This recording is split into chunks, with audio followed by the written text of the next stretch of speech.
روزوں کا مہینہ رمضان کا مہینہ ہے، جس میں قرآن اول نازل ہوا، جو لوگوں کا رہنما ہے اور جس میں ہدایت کی کھلی نشانیاں ہیں اور جو حق و باطل کو الگ الگ کرنے والا ہے۔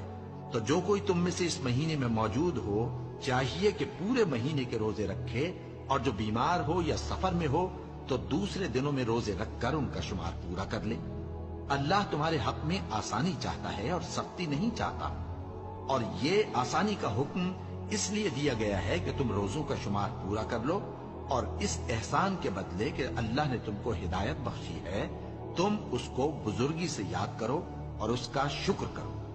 اور اے پیغمبر، جب تم سے میرے بندے میرے بارے میں دریافت کریں تو انہیں معلوم ہو کہ میں تو تمہارے پاس ہی ہوں۔ جب کوئی پکارنے والا مجھے پکارتا ہے تو میں اس کی دعا قبول کرتا ہوں۔ تو ان کو چاہیے کہ میرے حکموں کو مانیں اور مجھ پر ایمان رکھیں تاکہ نیک رستہ پائیں۔